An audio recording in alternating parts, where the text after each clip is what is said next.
Assalamualaikum warahmatullahi wabarakatuh.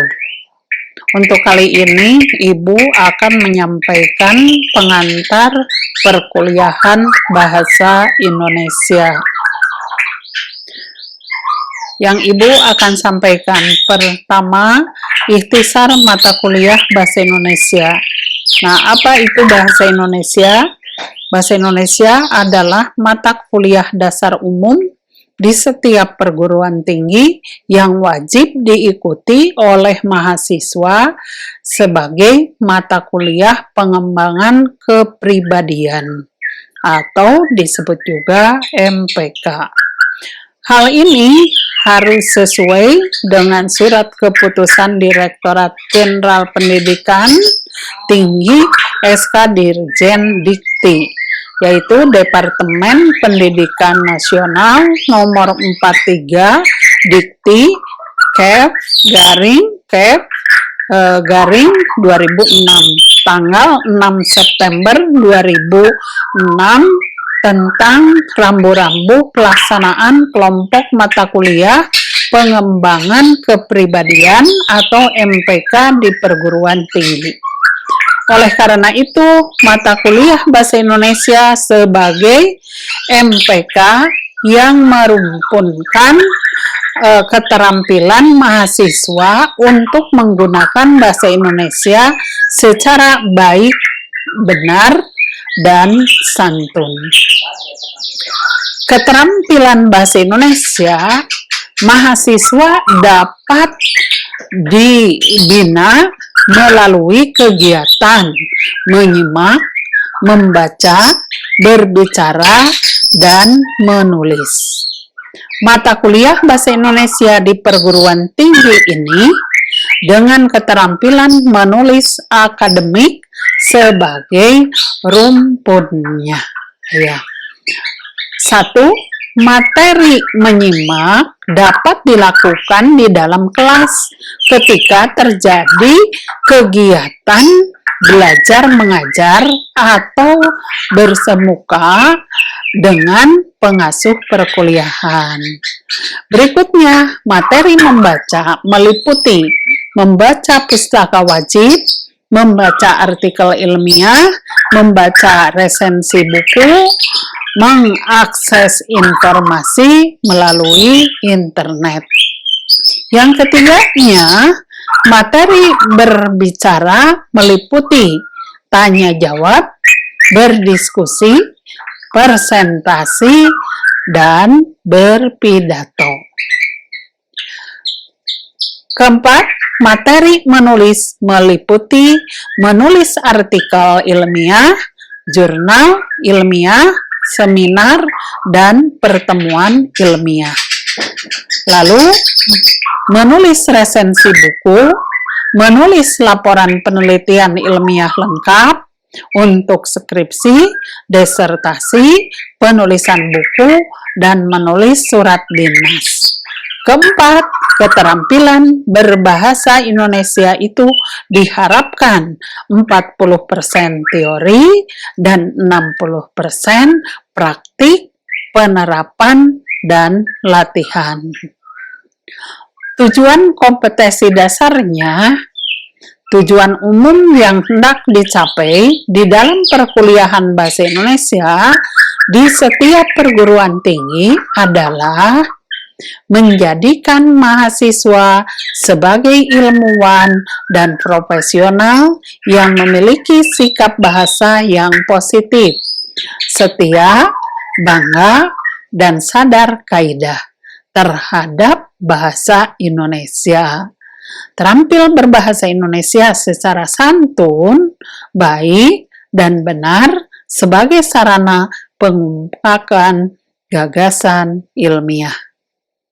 Untuk mencapai tujuan umum perkuliahan Bahasa Indonesia di perguruan tinggi tersebut, tentunya dengan terus-menerus tetap berupaya mendorong agar mahasiswa atau calon sarjana terampil menggunakan bahasa Indonesia dengan baik, benar, dan santun, baik secara lisan maupun secara tertulis sebagai sarana pengungkapan gagasan ilmiah.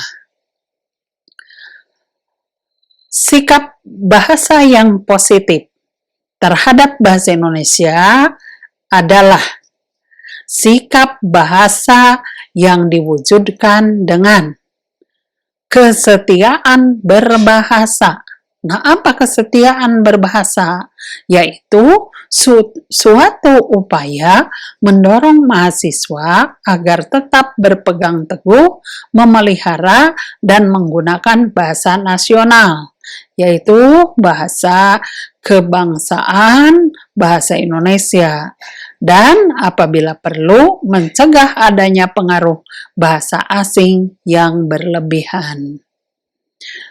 Kebanggaan berbahasa adalah suatu upaya mendorong mahasiswa agar lebih mengutamakan bahasa dan menggunakan sebagai lambang identitas bangsanya, lambang jati diri bangsa, dan kesadaran akan adanya norma atau kaidah berbahasa, suatu upaya mendorong mahasiswa agar menggunakan bahasa Indonesia sesuai dengan norma, kriteria, kaidah, dan tata aturan yang berlaku dalam bahasa Indonesia dengan baik, benar, dan santun. Sekarang tujuan kompetensi dasar, maksudnya tujuan jangka pendeknya adalah agar mahasiswa mampu menyusun karya tulis ilmiah sederhana, mampu menyelesaikan tugas-tugas perkuliahan, seperti menulis karangan ilmiah sederhana, menulis resensi buku, dan mampu menulis surat dinas dengan menerapkan kaidah bahasa Indonesia yang baik dan benar. Sementara itu, tujuan jangka panjang adalah agar mahasiswa sanggup dan mampu menyusun skripsi karya tulis ilmiah lengkap. Kalau Anda, yaitu menyusun tugas akhir. Setelah lulus menjadi sarjana, memiliki keterampilan menyusun kertas kerja, laporan pelatihan lengkap atau monograf, resensi buku, surat dinas, buku ilmiah, dan karya ilmiah yang lain. Nah, sekarang lanjut ke materi perkuliahan. Nah, untuk mencapai tujuan sebagai kompetensi dasar di atas, perkuliahan bahasa Indonesia yang akan diberikan kepada mahasiswa selama 1 semester meliputi pertemuannya sebanyak 14 kali, ujian tengah semester atau UTS 1 kali, ujian akhir semester UAS 1 kali. Tugas dan atau pelatihan diadakan setiap kali tatap muka atau pertemuan perkuliahan. Nah, materinya di dalam perkuliahan ini: 1. Pengantar perkuliahan bahasa Indonesia. 2. Sejarah, kedudukan dan fungsi bahasa Indonesia. 3. Ragam ilmiah atau pemilihan kata. Dengan kata lain disebut diksi. Yang 4. Ragam ilmiah atau tanda baca. Boleh juga disebut punktuasi. 5. Ragam ilmiah, ejaan yang disempurnakan.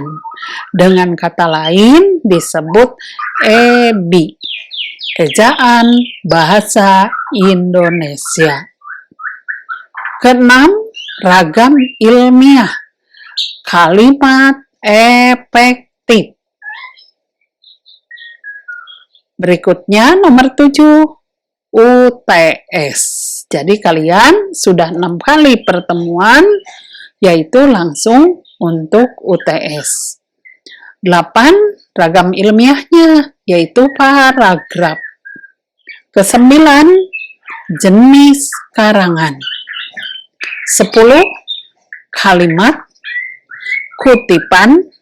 11, 12 surat dinas. Terakhir yaitu UAS. Materi perkuliahan berdasarkan materi perkuliahan Bahasa Indonesia di atas, yaitu keterampilan berbahasa yang diarahkan pada keterampilan menulis akademik seperti penulisan resensi buku, penulisan laporan, penelitian lengkap, dan penulisan surat dinas. Sementara itu, keterampilan berbahasa yang lain seperti menyimak, membaca, berbicara secara otomatis menyertai kegiatan keterampilan menulis akademik. Nah, sekarang pengertian bahasa menurut Goris Kerap tahun 1997. Ya, bahasa adalah alat komunikasi antar anggota masyarakat berupa simbol bunyi yang dihasilkan oleh alat ucap manusia. Bahasa disebut simbol atau lambang yang dihasilkan oleh alat ujaran atau indera manusia untuk melakukan fungsi bahasa. Nah, bahasa merupakan suatu sistem komunikasi yang mempergunakan simbol-simbol vokal, bunyi ujaran yang bersifat arbitrer, yang dapat diperkuat dengan gerak-gerik badaniah yang nyata. Fungsi bahasa. Menurut Felicia tahun 2021, dalam berkomunikasi sehari-hari, salah satu alat yang paling sering digunakan adalah bahasa, baik bahasa lisan maupun bahasa tulis. Fungsi bahasa menurut Kerap tahun 1997, 1. Alat ekspresi diri. 2. Alat komunikasi. 3. Alat adaptasi dan interaksi sosial. Yang 4. Alat kontrol sosial. Fungsi bahasa Indonesia yang sebagai bahasa nasional berfungsi 1. Lambang kebanggaan bangsa. Yang kedua, lambang identitas nasional. Yang ketiga, alat perhubungan antar warga, antar daerah, dan antar budaya. Yang keempat, alat penyatuan berbagai suku bangsa. Nah, sekarang yang B, fungsi bahasa Indonesia sebagai bahasa negara berfungsi 1. Bahasa resmi kenegaraan. Yang kedua, bahasa pengantar di dalam dunia pendidikan. Ketiga, alat perhubungan tingkat nasional. Yang keempat, alat pengembangan kebudayaan iptek. Nah, bagaimana misalnya asal-usul di dalam bahasa Indonesia? Pertama, sumber atau akar bahasa Indonesia adalah dari bahasa Melayu. Yang keduanya bahasa Melayu pada masa itu disebut lingua franca, atau boleh juga disebut bahasa perantara untuk berbagai kegiatan yang ada di masyarakat, seperti perdagangan ataupun kebudayaan.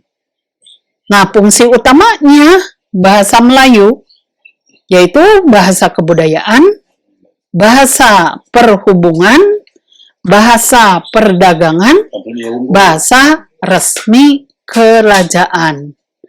Nah, buktinya secara tertulis yang menyatakan bahwa bahasa Melayu pernah dipakai di suatu daerah diketahui dari ditemukannya prasasti.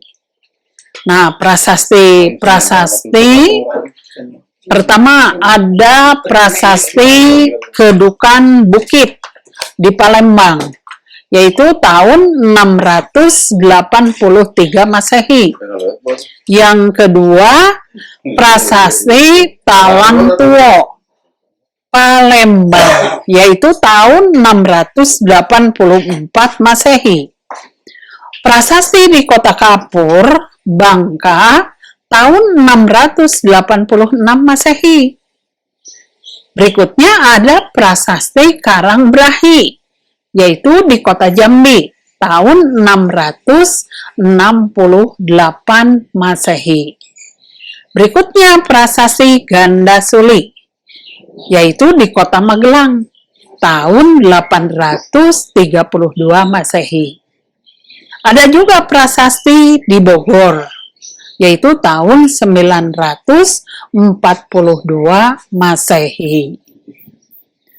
Peristiwa-peristiwa ini yang berkaitan dengan perkembangan bahasa Indonesia tahun 1901 disusun ejaan 1, yaitu ejaan Van Officien. Yang kedua, tahun 1908 berdiri Balai Pustaka. Yang ketiga, tahun 1928 penentuan bahasa Indonesia sebagai bahasa nasional, yaitu dalam peristiwa Sumpah Pemuda. Yang keempat, tanggal 25 sampai 28 Juni tahun 1938, Kongres Bahasa Indonesia ke-1 di Solo.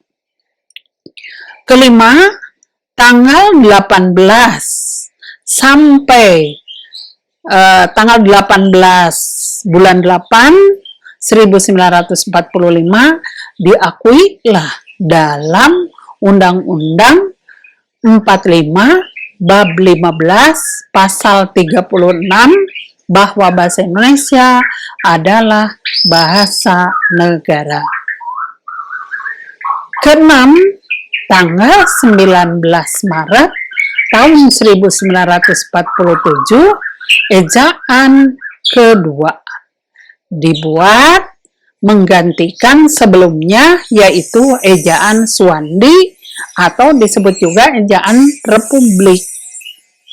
Ketujuh, tanggal 16 Agustus 1972 ejaan yang disempurnakan yang disebut EYD diresmikan dan mulai diberlakukan secara resmi mulai tanggal 31 Agustus 1972.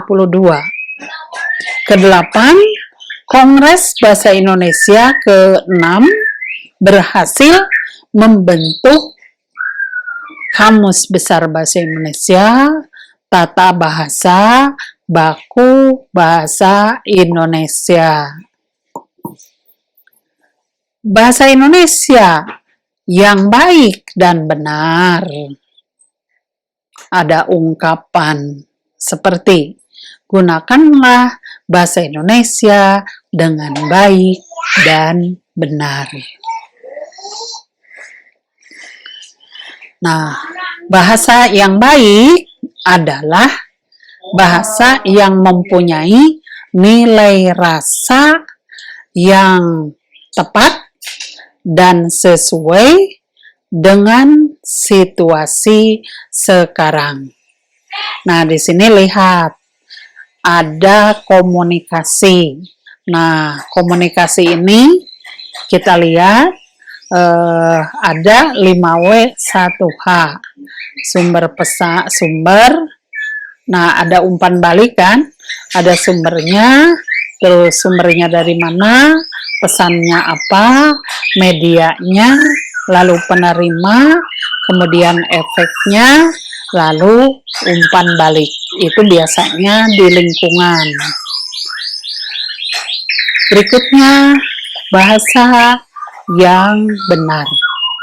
Bahasa yang benar adalah bahasa yang menerapkan kaidah dengan konsisten.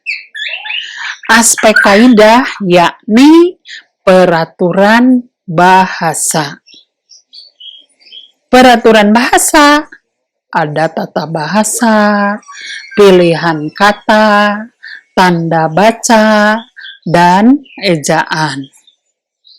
Lalu, kaidah bahasa, tata bunyi yang disebut fonologi, tata bahasa atau kata dan kalimat, kosakata termasuk istilah, ejaan, dan makna. Demikian yang Ibu sampaikan, Ibu ucapkan terima kasih atas perhatiannya. Wassalamualaikum warahmatullahi wabarakatuh.